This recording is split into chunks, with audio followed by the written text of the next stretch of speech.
Hey, welcome back to the channel. This is part 4 of the XL500 barn find project. Since the last video, I got the thing running and sealed up the fuel tank. I'm in the final stages of the curing process on that. So for this video, my goal is to get this rear tire off of here, replace the tube that's in there, and probably the tire as well. It's pretty well shot. And also put the fuel tank back on, and hopefully the curing process did its trick and it'll hold fuel. So once that's all good to go, I think really all that's left is a test ride. And aside from waiting for a few more cables too that's coming in, I got a clutch cable coming in because this one's a little bit ready to, you can see it's ready to fray and break. And I got the new throttle cables coming from Motion Pro. Hopefully they fit a little better than the current ones do. And oh yeah, the decompression lever too for the auto decompression lever for whenever you kick the bike over. This one's here is snapped. So I got those coming on the way. I'm gonna start off by taking this rear wheel off and get that tube out of there. So once again, sit back, enjoy, watch me tinker on this old bike, and pretty soon I'll be on the road with it for the test ride and the trail. All right, let's get into this.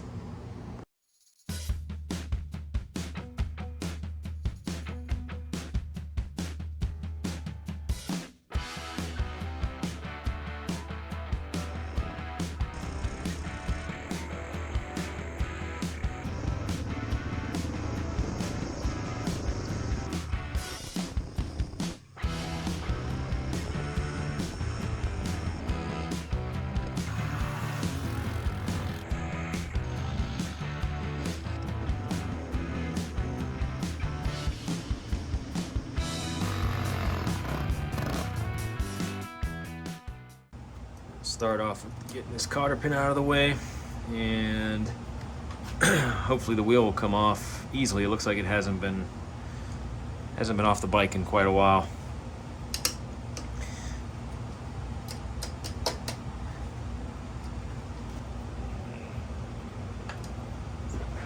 Oh, jeez.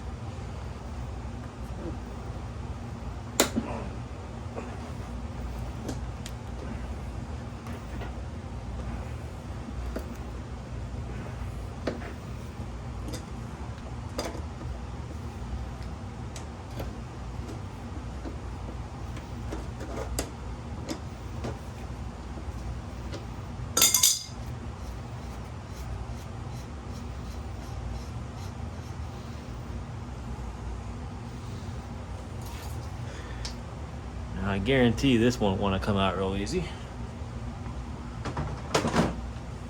Already expected a fight there.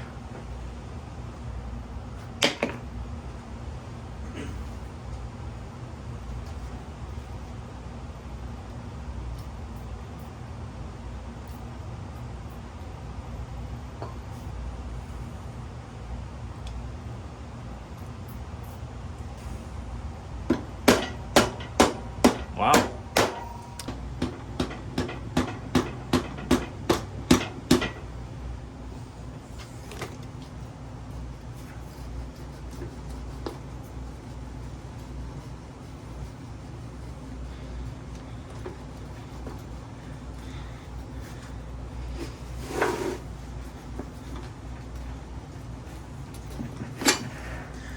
I was not expecting that. Spacer out of here.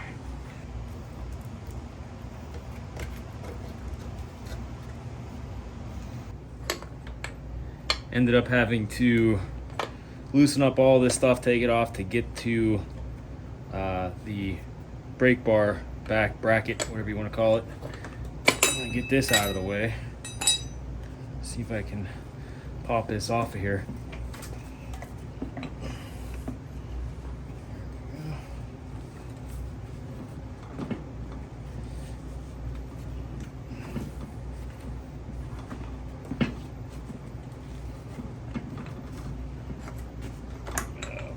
that was fun. And it's out. All right, next I'm turning my attention to my most favorite part in the whole process is changing tires. There's some sarcasm there. This one is like rock hard. I'm probably gonna have to let it sit out in the sun for a while because these tires are just rotten, dry rotten, super hard. They're gonna need softened up before I can even attempt to do anything with them. So I got the stem out, and I'm gonna put on this this used tire that I pulled off my 400. It's a little bit better than the tire that's on here. It's actually still pretty soft, so I'm gonna run this outside, put it in the sun, and hopefully it gets soft enough for me to wrestle off.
No fun. I got the rock hard, dry rotted tire off and came to find there's no rim lock in here. So I'm going to have to order one of those as well. Rusty spokes here. Clean that up if I can. Sprocket's still in pretty good shape though.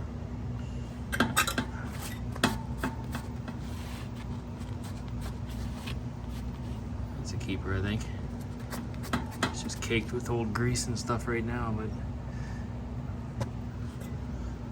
that'll work. All right, so I got the new tube. I got a replacement tire. It's not brand new, but it's a used one. It's got more life on it than what I took off, and it's not dry rotted. So I'm gonna throw that on after I get a rim lock.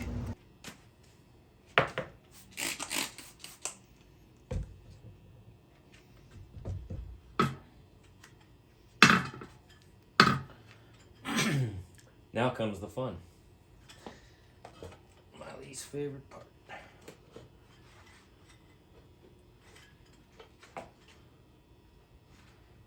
My favorite part of the whole process.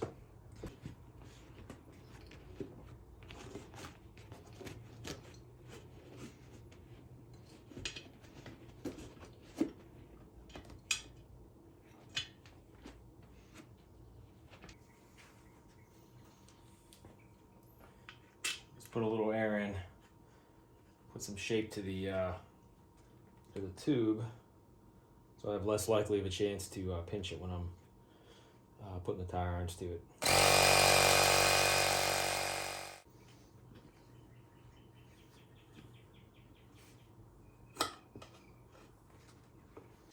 Back wheel's ready to go back on the bike. Before I do that, I'm just gonna sand out the rear drum here a little bit of rust in there. I'm just gonna get some sandpaper and clean it out a bit.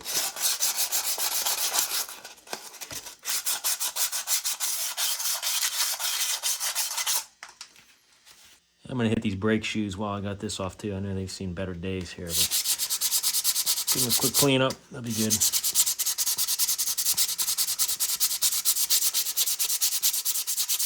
Figured I should probably take this time too to lube up the rear brake cable as well.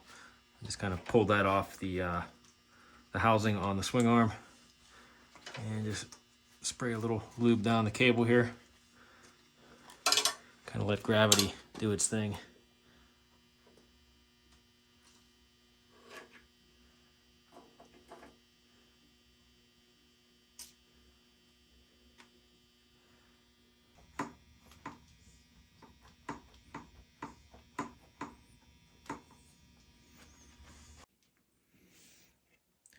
Doesn't hurt to put a little dab of anti-seize grease or something in here, just on this pivot point.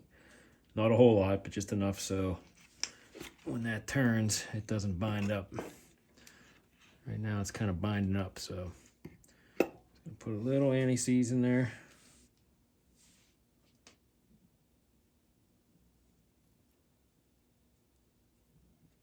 Definitely don't want any of that on the shoes.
Got some more parts in the mail here. I got my throttle cable from Motion Pro. That was from eBay. These cables here, all the way from the UK, got them from wemoto.com. It was the only place I could find the Kickstarter decompression cable. Not the automatic one, not the one attached to the lever. That one was good. But this one was the only place I could find that. Actually, now that I'm looking at this, it actually says choke cable. But it doesn't look like a choke cable, so looks like the one I need, but it's mislabeled. Hopefully that fits. And I found the throttle cables from the same place, Wemoto. So I'm going to try putting these on. Hopefully they fit better than the last ones, and hopefully this one fits too, even though it's labeled choke cable. Guess we'll find out. All right, so I might as well start with the automatic decompression cable. As you can see down here, the cable the end just snapped off, and this is just here for decoration right now. So I'm going to remove this, put the new one on. Pretty straightforward.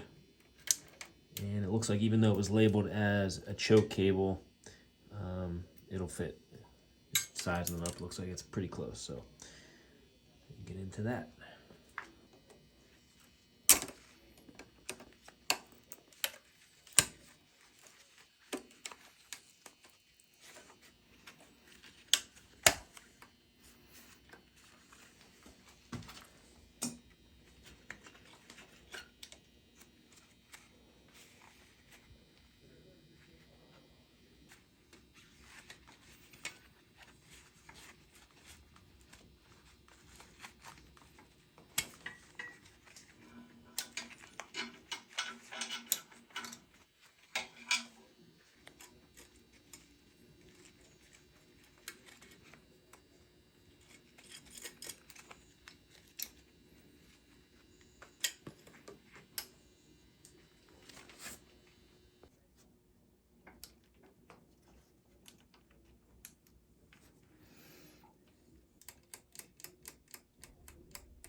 Turn my attention back up here, get this adjusted. Gotta pull back on this a little bit, I think.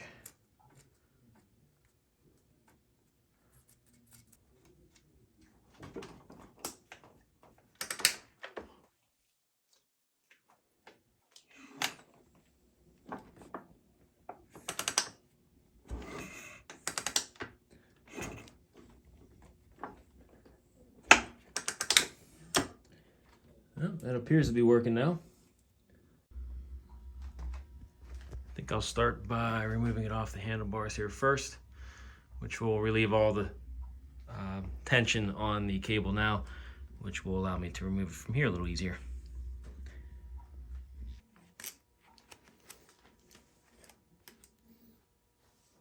Oh yeah, couple strands holding it on. Check that out.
Turning my attention back to the fuel tank, I got the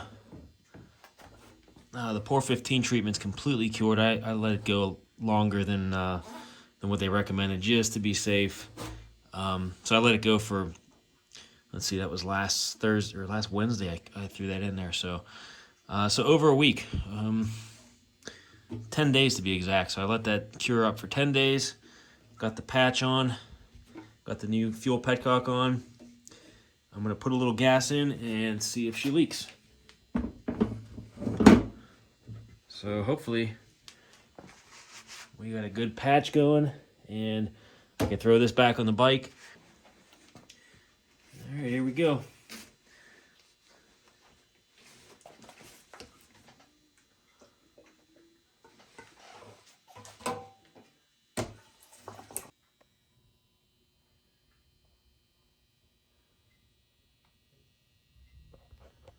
Looks like it's holding up.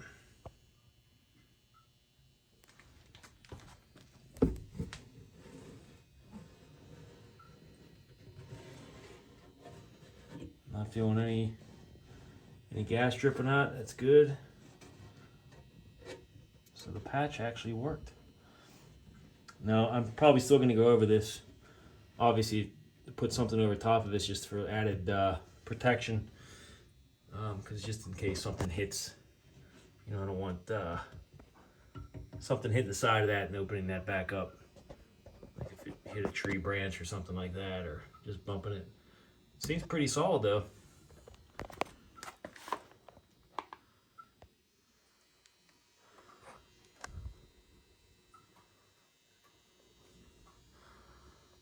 We might be good. I'll eventually repaint all this, but I just want to get it on so I can take it for a ride. Just make sure everything else is solid on it before I go further. Bolt that down, get the seat on.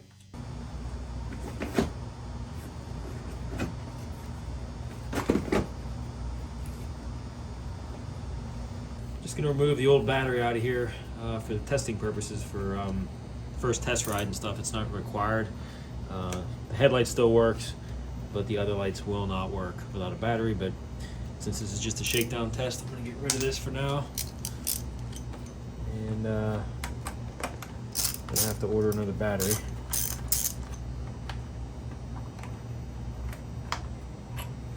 But I want to make sure everything else runs good and reliably before I put more money into it.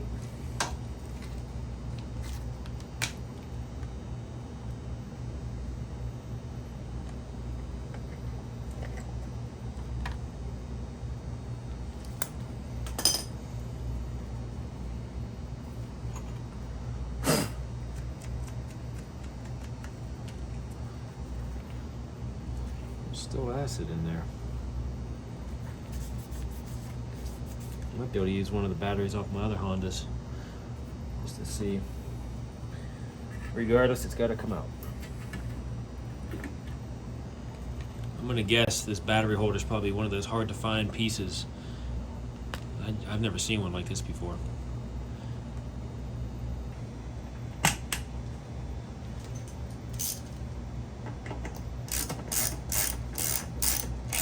I might as well remove the rear turn signals because this one, as you can see, is hanging there. The other one doesn't even have a light. So just gonna get rid of these. I'm gonna source some, hopefully this year's Vintage Days in Ohio, which is less than a month away now. So I'm just gonna take these off because they're looking pretty sorry.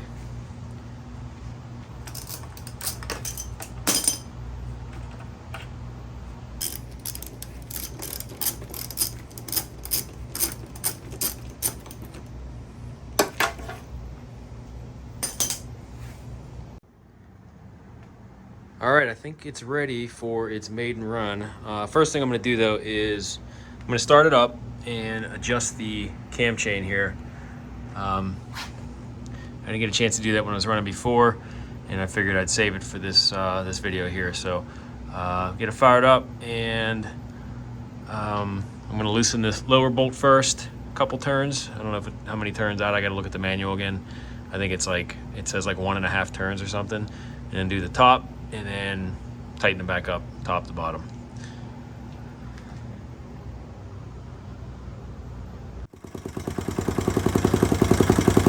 All right, let's see if it gets any quieter.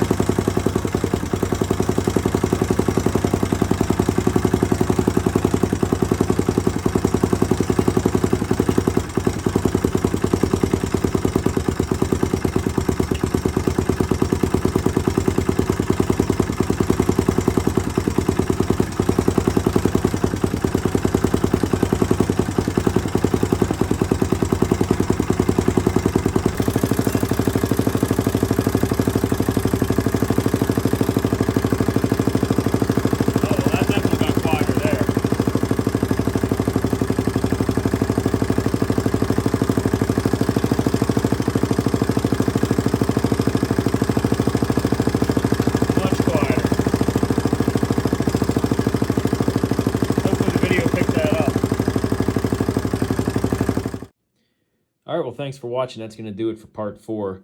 Make sure you stay tuned for part 5. I'm going to have it on its first maiden run in the woods and on the road.